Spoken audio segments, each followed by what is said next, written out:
ni leo, inawezekana. Ndoto yao ambayo walisema Mungu bariki nchi hii yetu ya Kenya, inawezekana. haki iwe ngao na mlinzi, Leo ni leo, tukae na undugu. inawezekana. Haya, vijana hoe, vijana hoe, Nairobi hoe, Kenya hoe, Kenya hoe. Hey, hey. Kono juu, kono juu, kono juu, kono juu, kono juu, kono juu, kono juu, kono juu. Twende. Vijana mnataka nani? Baba. Na wazee mnataka nani? Baba. Iwa mama mnataka nani? Hey. Nimeona na nimeridhika. Mmekuja kwa fujo. Anaye macho na anayesikia na kwanza leo nimerudi nyumbani baada ya ziara ya siku 10. Nilikuwa nchi ya Poland katika mji unaitwa Gdansk. Hapo kuna mahali bandari pale ambaye mtu anaitwa Raila'S alianza mapinduzi kule Poland, na hiyo mapinduzi ikatoa serikali katika nchi ya Poland, Urusi na Ulaya Mashariki yote. Sasa Bwana Walesha amenituma na salamu kwenu. Mmechukua, mmepokea? Mmepokea? Pili, ya Ulaya, kwa sababu yeye hayuko na sisi hapa, ametuma salamu. Pia ndugu yetu Uhuru Muigai Kenyatta ametuma salamu. Mnapokea? Mnapokea? Leo ni siku muhimu sana. Tunapanda sasa leo katika awamu ya pili ya mapinduzi katika taifa letu.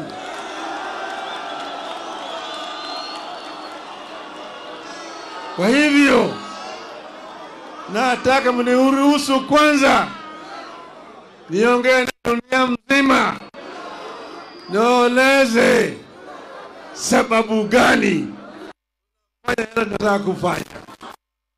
Unakubali? Nitasema na kimombo, sawa? Kwanza naanza na quotation.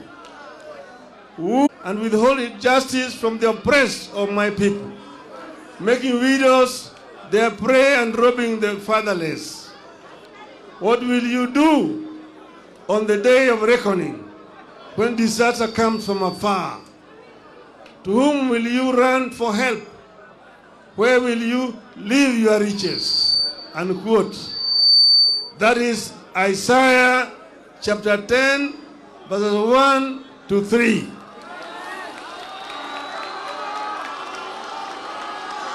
Mr. William Ruto used to love this verse. I hope he still does. Dear Kenyans, last week we were betrayed in this city at our hour of need by voting for the punitive Finance Bill 2023. Yesterday, Mr. William Ruto endorsed this betrayal by signing the Finance Bill into law. We did everything that could be done to have Ruto listen to us and avert the confrontation over taxes. We petitioned the authorities and institutions. We demonstrated. We prayed in the house of worship. We begged to be heard. We sought amendments, and we pleaded with the members of parliament to stand up for us. Our petitions were thrown to the dustbin by Ruto's tyrannical hands. He slighted our pleas and violently disperse our petitioners. Effective next week, therefore, fuel taxes rises from 8% to 16%. We will pay housing tax whether we need a house or not. The cost of basic goods, which has been weighing Kenyans down, is going up from next week again. At a time like this, silence would be a betrayal to the country. Silence would be treason.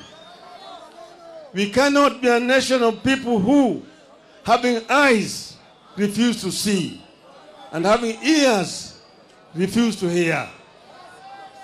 We have suffered a cruel betrayal of our trust and confidence in the ability of our representatives to protect us. We must punish the traitors, and we must force a repeal of the Finance Act.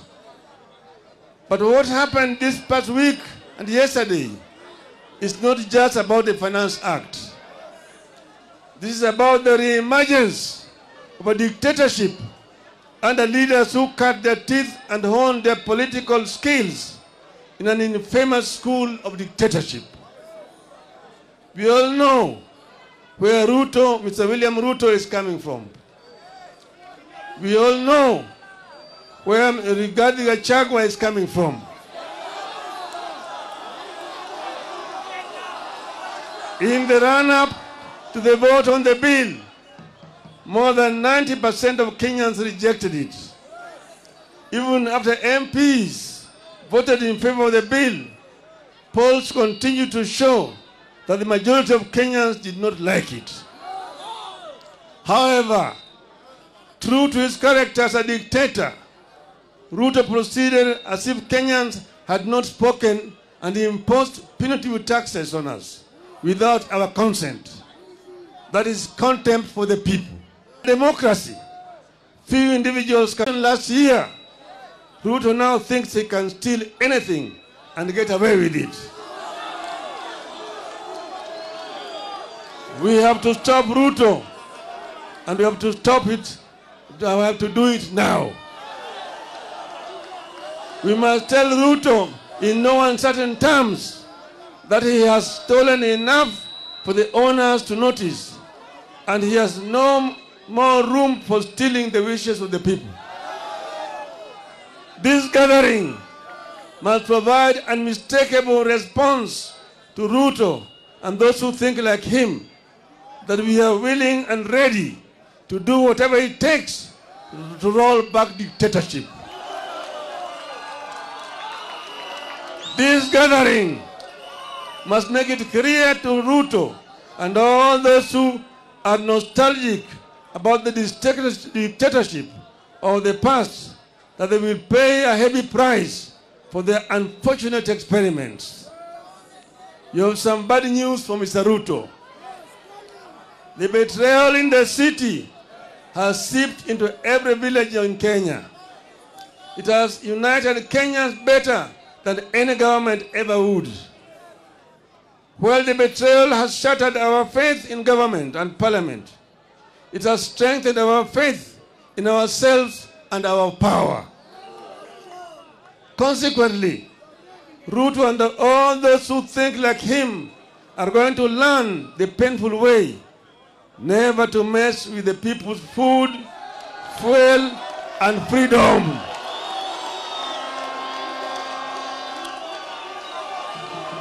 Hello? Ruto and his ilk are going to learn the hard way that Kenyans are fed up but not helpless.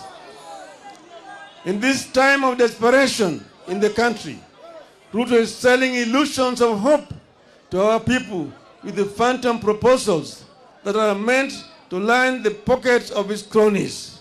It is wrong. It is cruel. It is evil.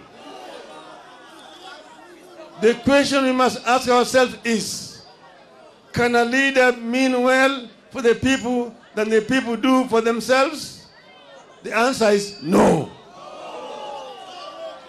Kenyans must not trust that insider smile that Ruto wears. It is betrayer's kiss. If Ruto meant well, he would have listened to the people.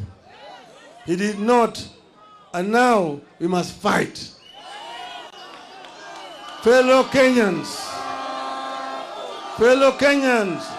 comrades, a regime that has so blatantly ignored and betrayed us does not deserve our delegated power. We are taking back our sovereign power. We are going to the trenches ourselves to fight for ourselves. This regime does not deserve our obedience. We have no obligation to work for the success of a regime that has no interest in our success. We are the people. Sitasimama maovu ya kitawala, sitasimama maovu ya kitawala. Hello? There's no other option left. We must fight.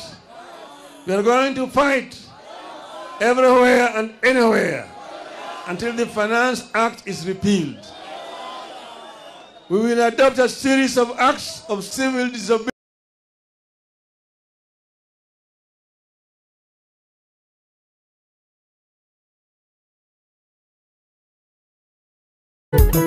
Leo ni leo, na inawezekana. inawezekana. Leo ni leo, Kenya mpya inawezekana. inawezekana. Leo ni leo, Nchi ambayo kuna raha na ustawi, inawezekana. na inawezekana. Leo ni leo. And they are brothers and sisters keepers. Here, therefore, the people of Kenya, let us embrace tax boycotts. Let us deny Ruto the fuel. Let us deny Ruto the fuel tax by limiting consumption of petrol and diesel. One way to do this is to carpool. Let us arrange to make regular journeys in a single vehicle whenever possible. Give each other a ride. Cut down on non-essential travel. Walk instead of driving whenever possible.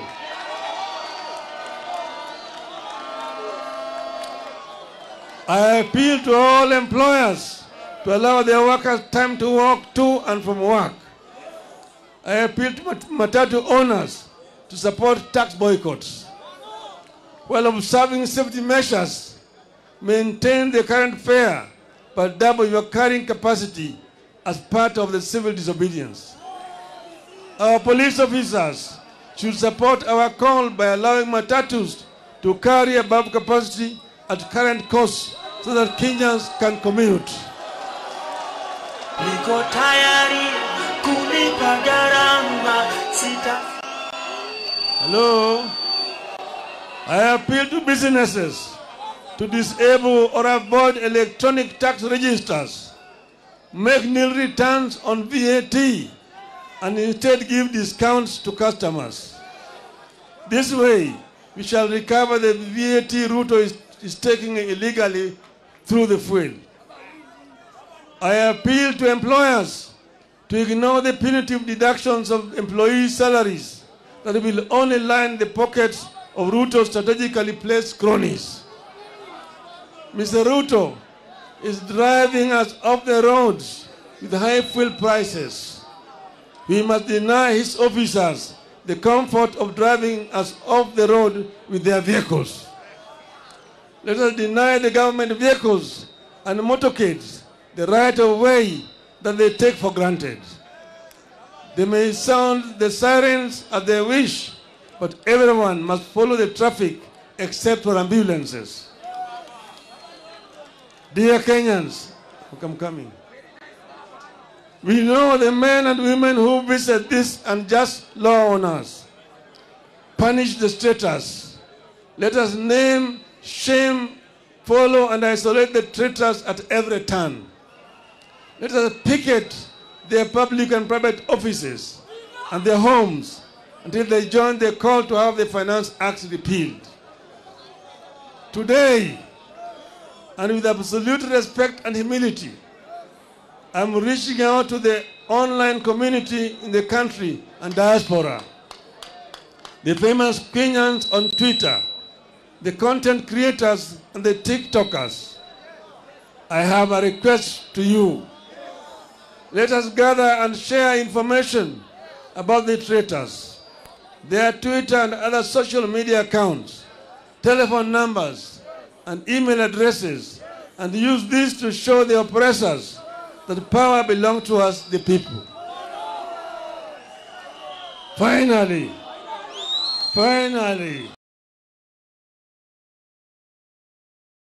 nchi yetu ya Kenya, inawezekana, haki iwe ngao na mlinzi, leo ni leo, tukae na undugu, inawezekana, amani na uhuru, leo ni leo, raha inawezekana, tupate na ustawi, leo ni leo, na inawezekana. inawezekana, leo ni leo, leo ni leo. until Ruto learns to respect the people.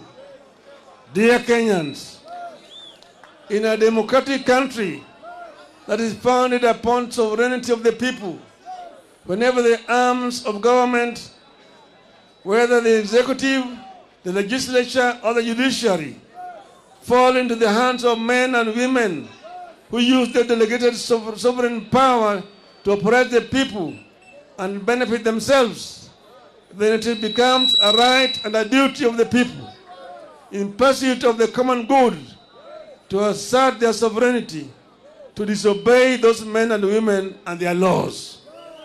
We are asserting our sovereignty.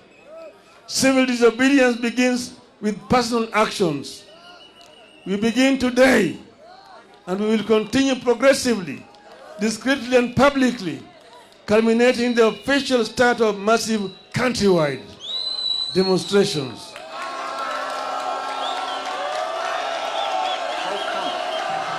That fuel in Uganda is cheaper than fuel in Kenya. Ooh.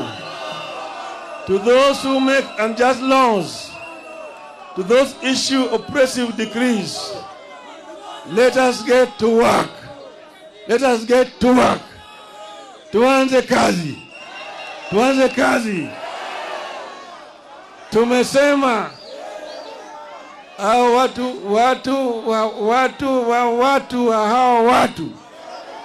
wamesaliti jamii ya Kenya. Umma ya Kenya imesalitiwa na Bwana Ruto na wenzake, lakini Bwana Gachetha. Tumesema tulikuwa hapa Kamukunji grounds, tukaambia nyinyi tumeanza safari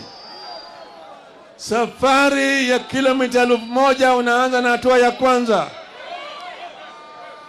Tumeonya hao watu, tumeliwaambia punda imechoka, tuliwaambia chumba imechoka, wamekataa, wamezidi kuweka mzigo juu ya punda. Sasa punda itawapiga teke, punda itapiga teke. Sasa tumesema Wakenya wametoka mbali. Mzungu walijaribu, lakini Wakenya wakale walisimama imara, wakamwambia mzungu, patia mbali, tutarudi Ulaya. Mzungu alirudi Ulaya. Ikaja serikali ya dhuluma. Bili serikali ilikuja hapa yafuata Nyayo na kadhalika. Tukasema hata wewe utatoka. Nyayo alienda, sivyo? Kama wale walienda, wewe ni nani? Wewe ni nani? Sisi hatuwezi kutishwa na watu wachache. Hatuwezi kutishwa na watu wachache ambaye waliiba kura zetu. Tunajua vile waliiba kura zetu. Tukawaambia Wakenya wanataka namna hii na wao hawaelewi. Sasa imefika kiwango wakati wanatakana Wakenya wasimame imara. Waonyesha hao watu ya kwamba Wakenya si punda zao. Wakenya wanaweza kuleta mabadiliko. Tumesema kwa kimombo hapa, tunatoa ile uwezo ambaye sisi kama wananchi tuliwapatia hawa watu. Hiyo uwezi narudi kwa mkono ya wananchi. Wewe ni mwananchi. We are the people. Semani, we are the people. We are the people. We are the people. Inua mkono, we are the people. Lero ni lero. Lero, lero ni lero.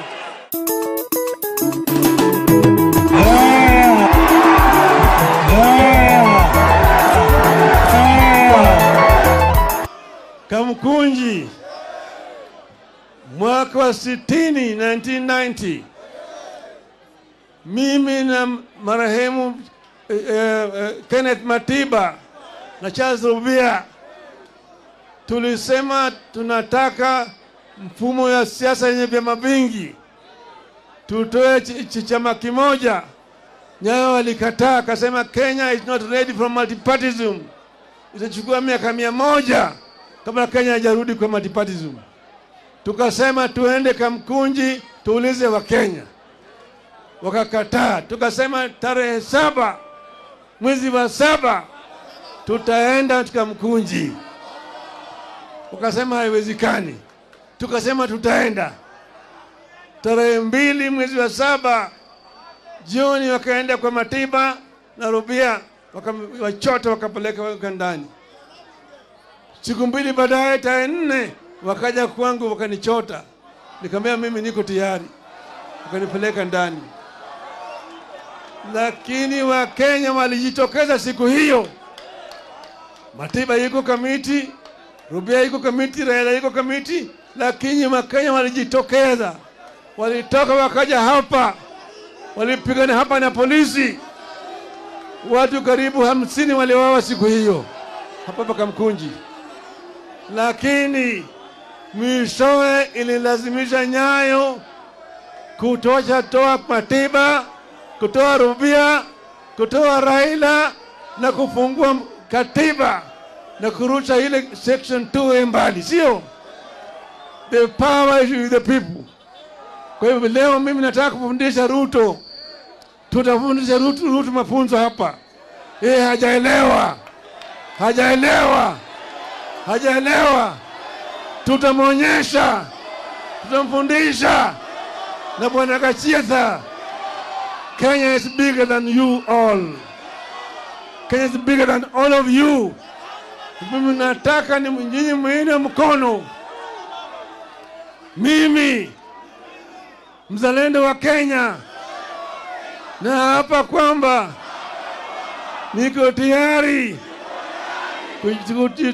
kutoka na kuandamana ili uhuru ikuje, gharama maisha irudi chini, usuru bandia itolewe. Mwenyezi Mungu nisaidie. Niko tayari kulipa gharama, sitasimama maovu ya kitawala, sitasimama maovu ya kitawala. Ufisadi, ubinafsi, ukabila, kuuza sura, wataki kuuza sera. Undugu ni kufaana, sitasimama.